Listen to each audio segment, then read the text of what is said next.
Amém, queridos? São Lucas, no capítulo 15, do verso 11 em diante. Você pode deixar a sua Bíblia aberta.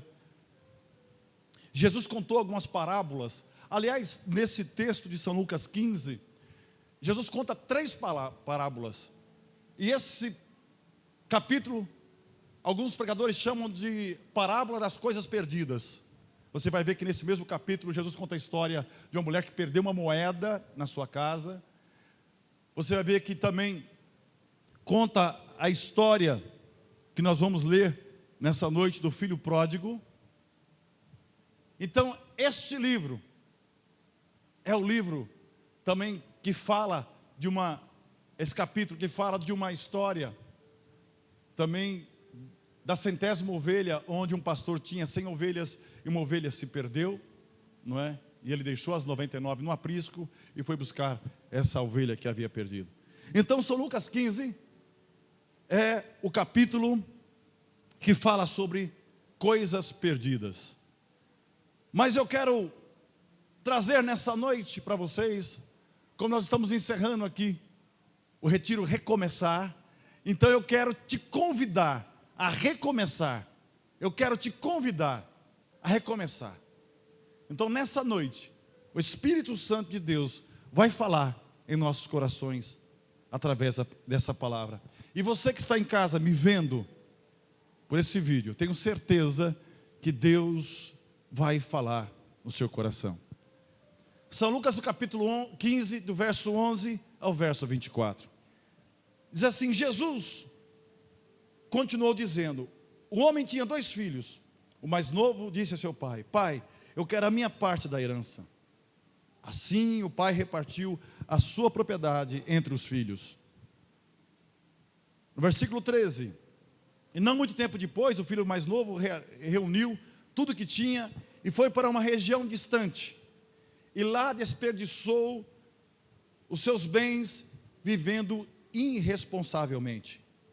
Versículo 14: depois de ter gasto tudo, houve uma grande fome em toda aquela região, e ele começou a passar necessidade. Por isso ele foi empregar-se com um dos cidadãos daquela região, que mandou para o campo, a fim de cuidar de porcos. Ele foi apacentar porcos. Verso 16: ele desejava encher o seu estômago com as vagens de alfarroba que os porcos comiam, mas ninguém lhe dava nada. Caindo em si, ele disse: quantos empregados do meu pai têm comida de sobra, e eu aqui morrendo de fome? Verso 18: eu me porei a caminho e voltarei para a casa do meu pai, e lhe direi: pai, pequei contra os céus e contra ti, não sou digno de ser chamado teu filho, trata-me como um dos teus empregados. Verso 20: a seguir levantou-se e foi para seu pai. Estando ainda longe, seu pai viu, e cheio de compaixão, correu e abraçou seu filho e o beijou. O filho disse: pai, pequei contra os céus e contra ti, não sou digno de ser chamado teu filho. Mas o pai disse aos seus servos: depressa, traga a melhor roupa, vistam nele, coloque um anel em seu dedo e calçados em seus pés. Traga um novilho gordo e matem-no. Vamos fazer um churrasco, vamos fazer uma festa e comemorar. Pois este meu filho estava morto e voltou à vida, estava perdido e foi achado. E começaram a festejar. Amém? Recomeçar. Recomeçar é refazer. Refazer depois de uma interrupção. Retomar uma situação. Retornar a fazer alguma coisa. Começar a ser ou produzir novamente. Você já viu uma construção que parou nos alicerces? E os ferros ficam enferrujados. Às vezes a pessoa faz um projeto para uma casa muito grande, e ele tem dinheiro apenas, não se projetou bem. E até a Bíblia tem um versículo que fala sobre isso. Qual é o homem que projeta a sua casa, não verifica se tem o dinheiro para começar e terminar? para que não pare no meio e os seus amigos zombem dele e dizem ele não conseguiu terminar. O próprio Jesus falou isso, para nós sermos prevenidos quanto a isso.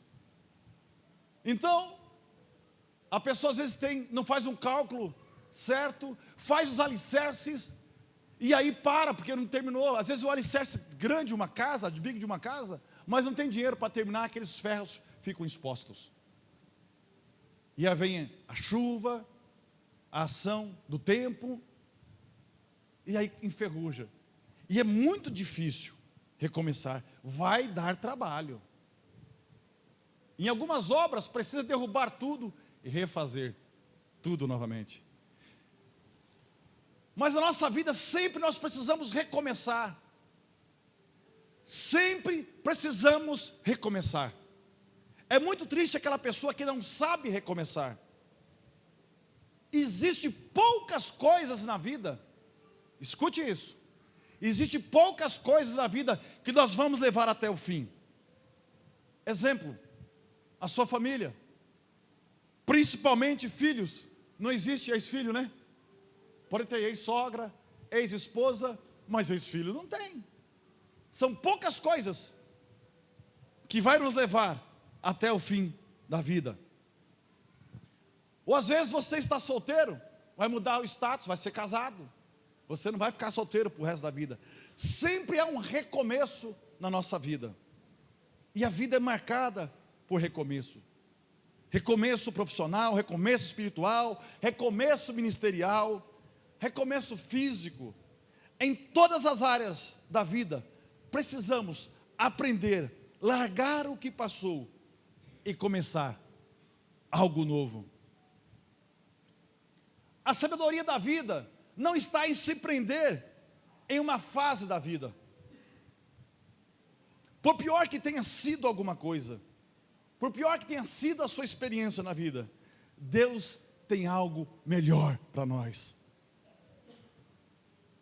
E por melhor que estamos vivendo uma fase da nossa vida, existem outras fases para nós vivermos. Eu sei que o novo nos assusta. E às vezes nós precisamos sair da inércia que nós estamos. Mas às vezes nós ficamos inseguros.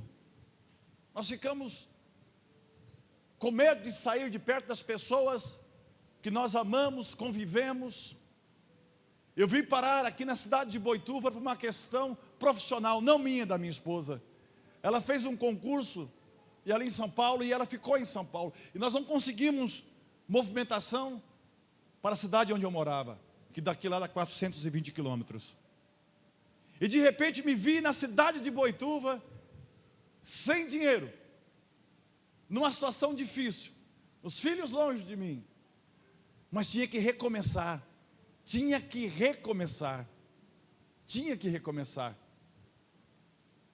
E aí, meus irmãos, às vezes nós não queremos passar por essa experiência. Eu não sei o que você está passando na sua vida, mas você tem pedido bênçãos para Deus. Mas Deus, muitas vezes, quer te fazer novamente. O Senhor quer quebrar você. Deus falou com um profeta chamado Jeremias: Jeremias, desce lá à casa do oleiro. Eu quero falar com você. O que eu vou fazer na casa do oleiro? O que você quer fazer? Desce lá que eu vou falar com você. Aí Jeremias desceu na casa do oleiro. E agora, Senhor, o que eu faço? Fico olhando para ele lá. Aí o oleiro pegou barro, amassou, colocou naquela roda, começou a acertar, aquele rodando, ele fazendo um vaso. Ele fez um vaso. Mas depois que o vaso estava pronto, o oleiro não gostou do vaso. Ele foi, quebrou o vaso, jogou água, amassou o barro e começou a fazer outro vaso. Começou a fazer outro vaso. E aí, Deus fala para Jeremias: Jeremias, é dessa forma que eu quero fazer com você. Eu vou te quebrar para fazer de novo. Amém? Então, recomeçar é muito difícil.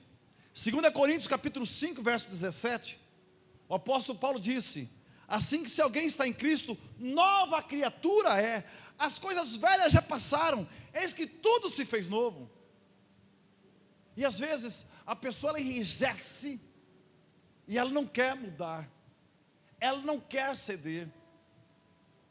E Deus quer fazer algo novo na sua vida, mas você não dá espaço, porque você não quer ceder. Você não quer mudar comportamento. Mudar comportamento é muito difícil. Muito difícil. Muito difícil mudar comportamento. Porque algumas coisas estão tão irrigado na gente, arraigado em nós, que vira um hábito. E a gente não quer mudar, é difícil mudar. Nós fazemos as mesmas coisas todos os dias. Albert Einstein diz que a maior prova de insanidade humana é você querer fazer as mesmas coisas todo dia e querer ter um resultado diferente. Na vida espiritual também é assim. Tem pessoas que não se entregam para Deus, não se deixam ter uma experiência nova com Deus. A pessoa se economiza em tudo. Uma vez eu li aqui um texto do professor Marins, que chama-se Não se economize. Tem pessoas que se economizam na amizade. Um amigo chama para ir na casa dele, fazer um churrasco, ele nunca dá para ir. O colega chama para ir, não dá. Tem uma outra coisa, fora do culto da igreja, o culto é domingo e quarta-feira, um outro culto, qualquer outra coisa. Não, já fiz domingo.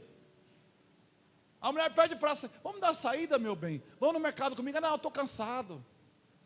Mas vai chegar o tempo na sua vida que você vai ter vontade de voltar nesse tempo e dizer, por que eu não aproveitei esse tempo?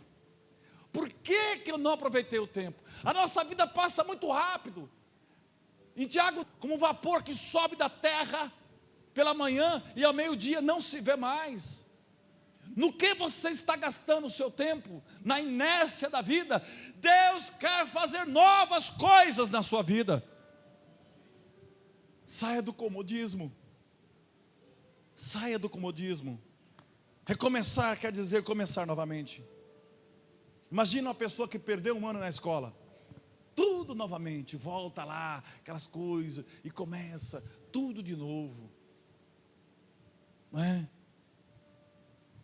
Imagina uma pessoa que tem que fazer, ou está fazendo pela terceira ou quarta vez, a prova da habilitação numa autoescola. Aliás, cada vez que faz, fica mais nervoso, né? Mais nervoso. Sobe na guia, não é assim? Vai fazer a baliza, derruba tudo. Vai fazer a rampa, não faz. Fica mais nervoso. Eu fico imaginando um atleta. O apóstolo Paulo nos compara, em uma parte na Bíblia, como um atleta. A pessoa passa 4 anos treinando, 4 anos para uma Olimpíada, 4 anos, e às vezes para o milésimo de segundo ele não consegue chegar no pódio.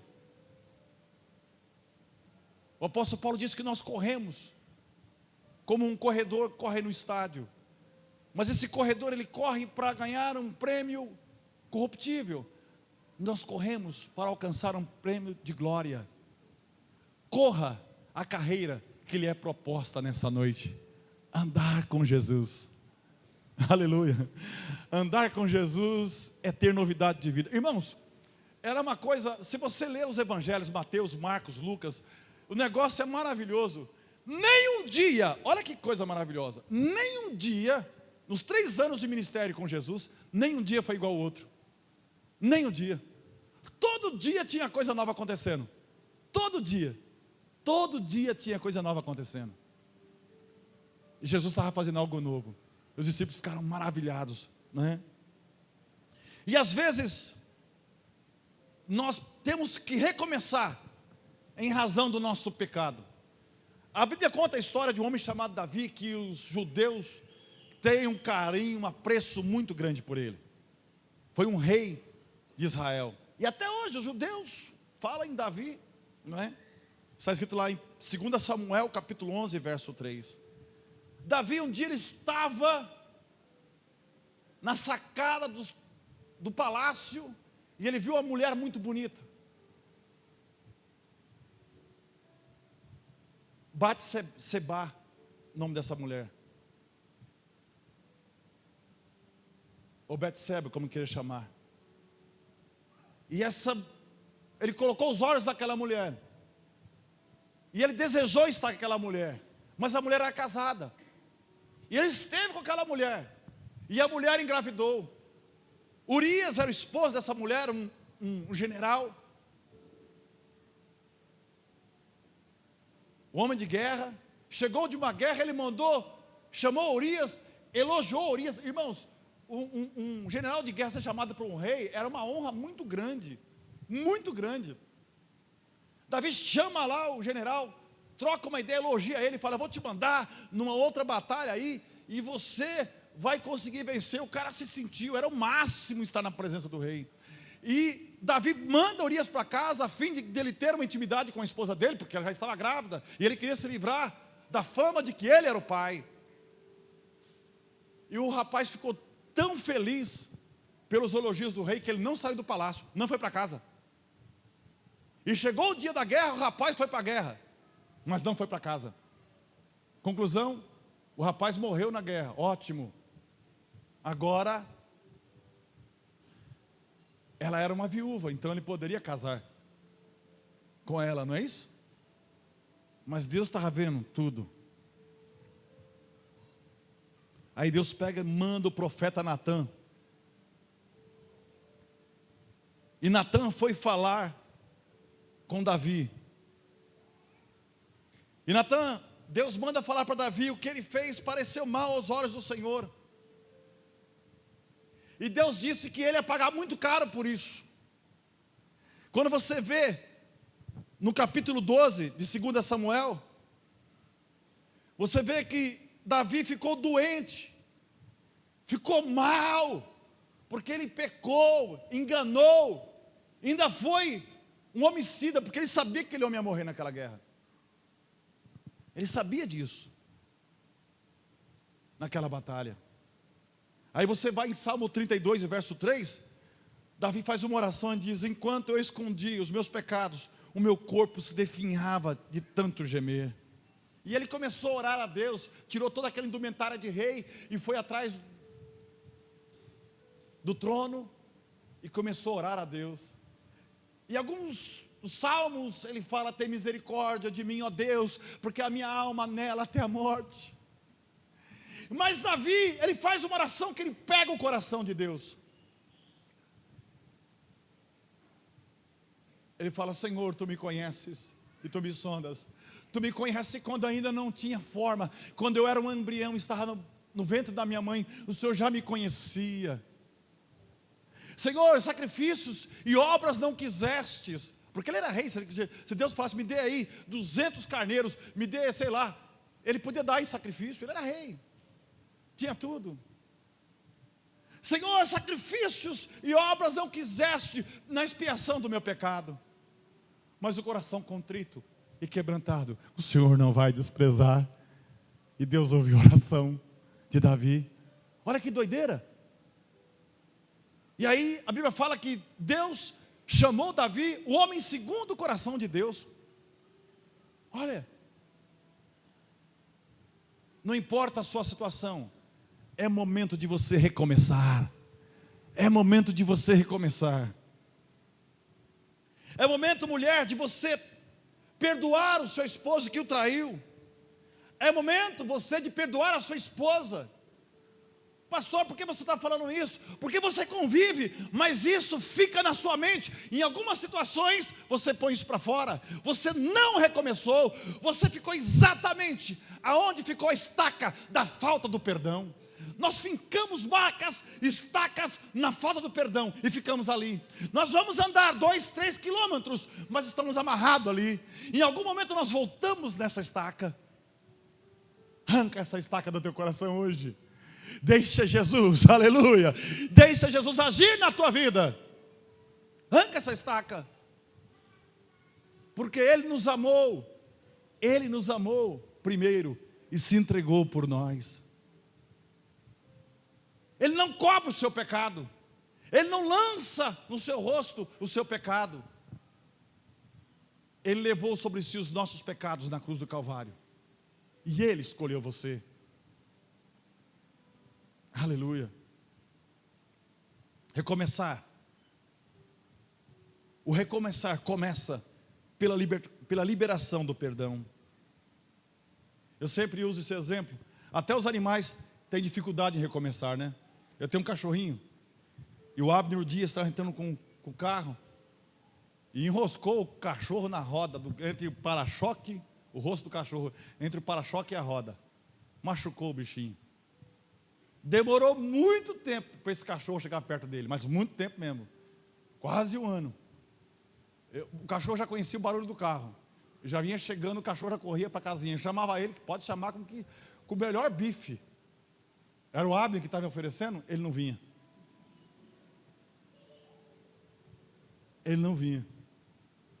E às vezes, irmãos, Deus nos faz passar por situações, você fala assim, olha, dessa pessoa nunca eu vou depender. Se for a última pessoa na face da terra que eu vou pedir o favor. Aí Deus te quebra. E faz sei lá. E faz sei lá. É assim que Ele faz. Para você aprender a recomeçar. Já estou terminando. Veja que o filho pródigo, esse filho que saiu de casa, ele foi gastar todo o dinheiro, ele pediu a herança que só teria valor depois da morte, só teria valor depois da morte do pai, mas ele pediu com vida, e gastou e viveu da maneira que ele queria.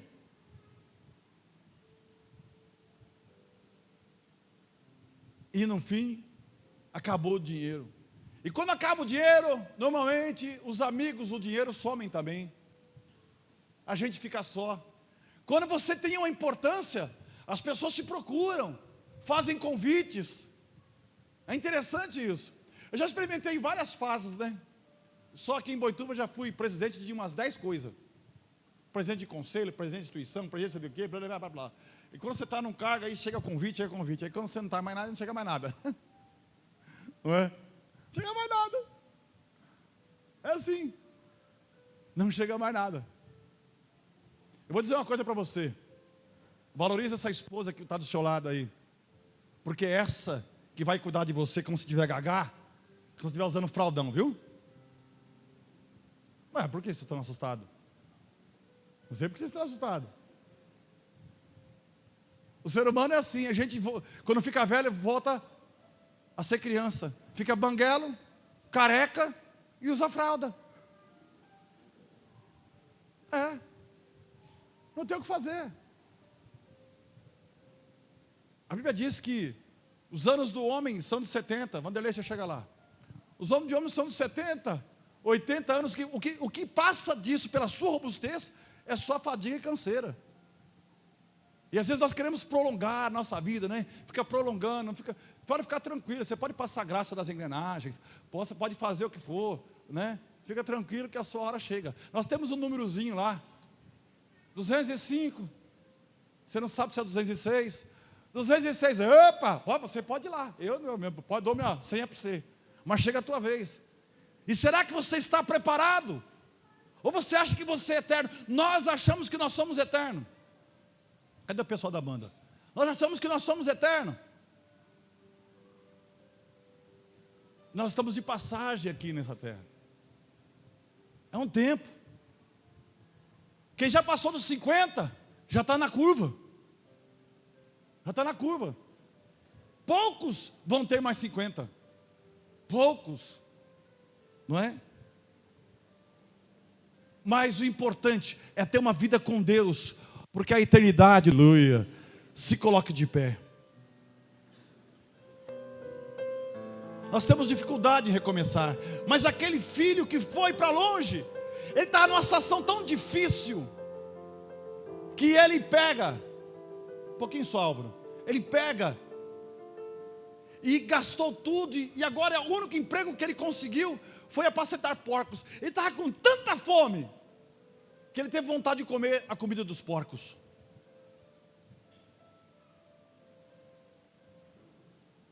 E ele disse: na casa do meu pai, quantas pessoas, os empregados do meu pai têm coisa boa para comer, e eu estou aqui passando fome. Eu vou falar com meu pai: pai, eu pequei contra ti, contra o céu, não precisa mais ser teu filho. Deixa eu trabalhar para o senhor, seu empregado, tá bom, porque pelo menos o empregado tem comida. E ele foi. Mas nós lemos nessa noite que o pai já estava esperando. E Jesus já te esperava aqui nessa noite. Jesus já te esperava. Ele sabia que você está aqui, porque Ele é onisciente. Você precisa de um recomeço, recomeçar a sua vida, mas recomeçar com Jesus. Aleluia. Glória a Deus. E aí ele vai ter com o pai.